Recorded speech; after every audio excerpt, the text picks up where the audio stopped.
Ladies and gentlemen, welcome back to the channel. May I present to you technology?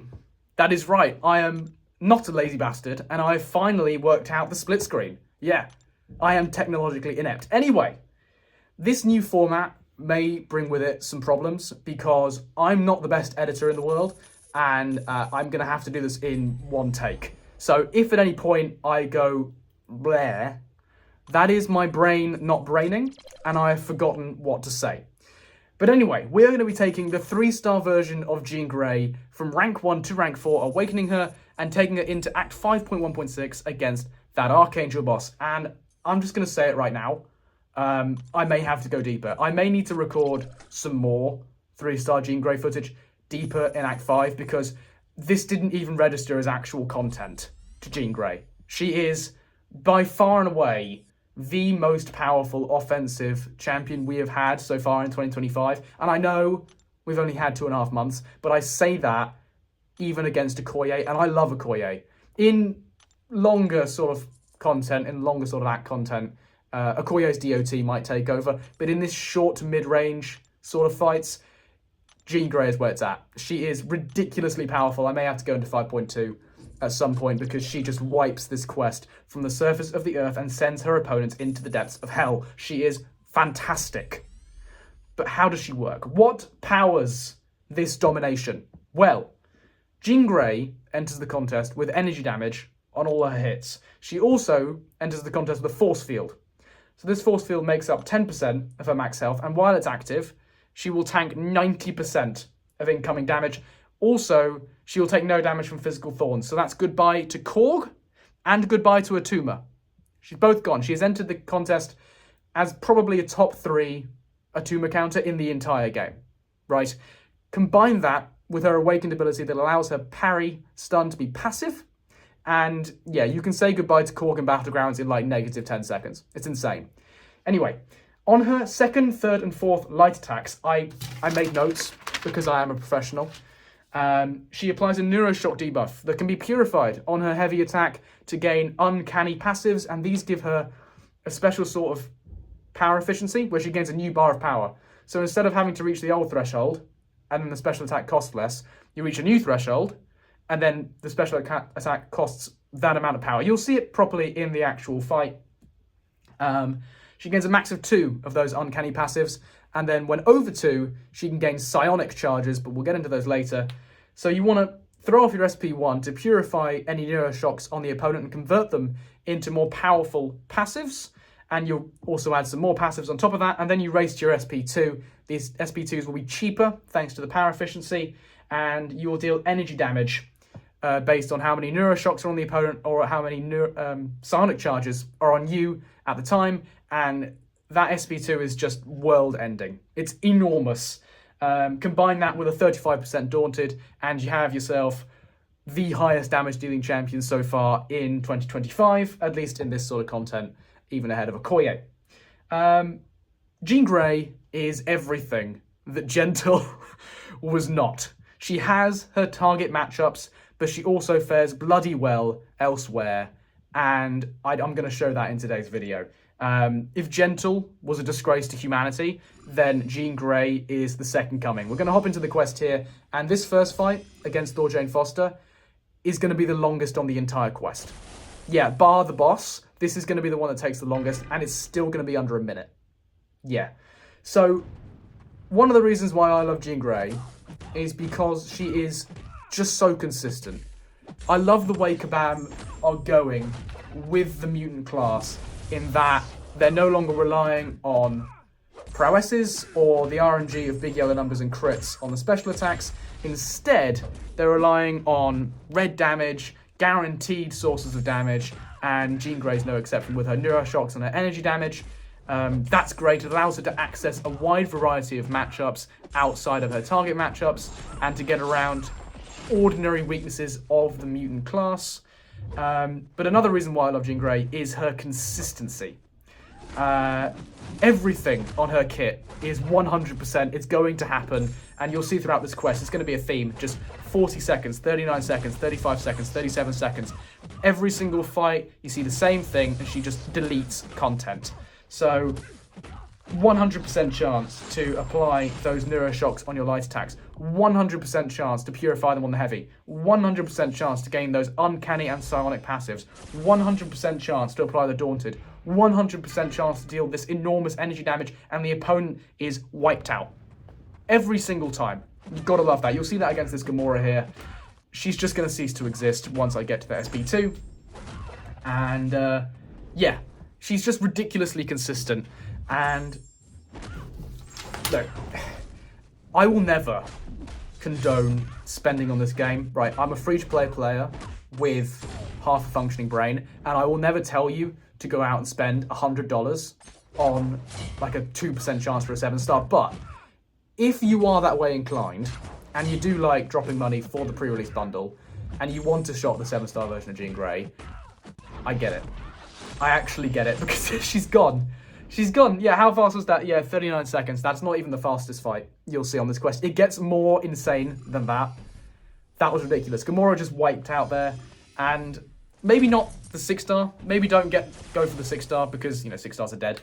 7 stars are where it's at. But if you want a shot at the 7-star version of Jean Grey, I absolutely get it, because she's going to delete Atuma, Korg, obviously the staple mutant matchups, but also so much more. In Battlegrounds, Alliance War, or story content, she is absurdly powerful, and I get it. And look, for this quest, I do have a synergy team. I brought some standard mutant damage synergy teams, but they don't interact with the big red damage. The bulk of her damage coming from the SP2, right? It's only going to beef up her basic combos, and that helps a little bit to get the opponent down before the big burst. But everything you see here will be achievable without synergies. I also like that everything, at least damage-wise, you see here is achievable without the Awakened ability. She's a champion that's great without it, but even better with it, as Unstoppable Colossus meets exactly the same fate. How fast was that? That was, I don't even say. Anyway, it was very, very fast. I think just about 40 seconds. But yeah, everything you see here is achievable without synergies, without the Awakened ability. But if you do get her Awakened, then it opens up a lot of avenues in mutant-targeted matchups with a lot of Purify going on, because your parry stuns are guaranteed to stick. Very, very powerful ability there. And yeah, you can see up against this Rocket Raccoon, I'm still at 100% health. And that force field is an absolute lifesaver, right? It's always a question in these 3-star challenge videos, how many potions I'm gonna need to stay alive. And you see in my previous videos, I may have to top them up about halfway through the quest or before the boss fight. With Jean Grey, as she deletes Rocket Raccoon, absolutely no problems of the sort. I had no issue holding her at 100% health or close to 100% health throughout this quest. If you get smacked and your force field depletes, I will say she is a bit weedy. But that's to be expected. That's balanced when, if you're only taking the parries and the chip damage on the block, she is easily the tankiest champion we've had this year, on top of being the most powerful offensively. I certainly appreciate it. Certainly a massive resource saver, and if you play like a scrub that I often do, what was even that sentence? If you play like a scrub, like I often do, then you're going to be very, very grateful for Jean Grey's force field. Yeah, so I love Jean Grey. I think she's a brilliant addition to the mutant class, with applications in Battlegrounds, with applications in Alliance War, and she does have some defensive potential. I think there was some worry about that with her reverse controls, but I don't think she's going to be all that much of a defender. Her special attacks are very easy to deal with. But look, this is what you're in for, really. Cosmic Ghost Rider just dying, and you're at a full yellow bar, 37 seconds, and you're getting that every single time. That is what you pay for, or that's what you earn when you get 7-star Jean Grey, or any sort of Jean Grey. In talking of 7 stars, in terms of stat focus, I would highly recommend block proficiency, right? The crits that she deals, so any sort of precision stat focus, isn't going to influence all that much her damage output. I would highly recommend the block proficiency offensive stat focus, because it reduces the damage you take through the block and just elongates your force field's life. It just keeps it there for a little bit longer. which is what you want. And yeah, we're just going to hammer into this Deadpool X-Force, and you're going to see, as we go through this quest, she's going to have absolutely no problems going through every single one of these defenders in exactly the same way, and just, yeah, gone, goodbye, yeah. Along with a powerful DOT, that DOT actually, good point, opens up a bunch of new avenues for Jean Grey. I love champions with multiple rotations. That, for me, is the hallmark of good design. And if, for whatever reason, you don't want to throw off a world-ending SP2, then you can just perfectly reasonably loop the SP1 and build up 35 of those passive Neuroshocks. There's nothing wrong with doing that, right? If, for whatever reason, you can't throw off that SP2, you can see the passive Neuroshocks, when I build them up, were dealing a couple hundred per second as a maxed 3-star. As a 7-star, that's going to be ticking in thousands. So there's nothing wrong with just looping the SP1. You'll build up a perfectly respectable DOT there. And yeah, you can see that's just dealing just over 100 per tick, just over 200 per second. And that opens up multiple ways of playing Jean Grey, which is absolutely what you love to see from a champion. Versatility. She can respond to things in the fight that may throw her off, things that may disrupt her ordinary rotation, which, as you can see, is absolutely busted. But if for whatever reason you can't get that off or you don't want to, then the SP1 is absolutely fine. And I'm still at 100% health. And we're approaching the Cable here. Cable, a fight notorious for chipping you through the block. On the SP1, say for example I wanted to parry the SP2, it wouldn't be a problem, right? It may hurt my sustainability later on, but I'm not going to do that. I'm not an idiot, right? And yeah, even this fight, meant to be a harder fight on the quest, you can see he's about to throw off an SP1 here, and we're just going to tank it, and we're going to come out with, oh look, 100% health. Isn't that weird? Right. Yeah, just very, very good stuff from Jean Grey. I don't think I have much else to say on the matter. I think she'll be relevant. I think she has brilliant utility in the mutant class, and she will for years to come. You can see there I had absolute confidence that I could push Cable to 3 bars of power, and he goes down in 33 seconds. 33! Yeah, that is one hell of a score in Battlegrounds. You can just imagine the scenes of a rank 3 Jean Grey, or even a rank 4. I don't even want to know about rank 4 Jean Grey. But we're up against Archangel now, and we're at the boss, and I'm at 100% health. I'm at a full yellow bar. Oh, my voice is gone. I need some water. Do I have water? No. I'm going to soldier on. We're at a full yellow bar against the boss. We are here. No health potions, no drama, just pure damage, pure sustainability. Exactly what you want to see from a champion in a questing scenario. And yeah, my force field's going to go down here, but at this point, it's too late. You'd expect that against a boss fight. It's a bit harder. But so what? We're at the end now. You know, I am really going to have to go deeper into Act 5 to get an appropriate level of challenge for this character, because she has outshone my expectations and then some. Brilliant stuff from Jean Grey.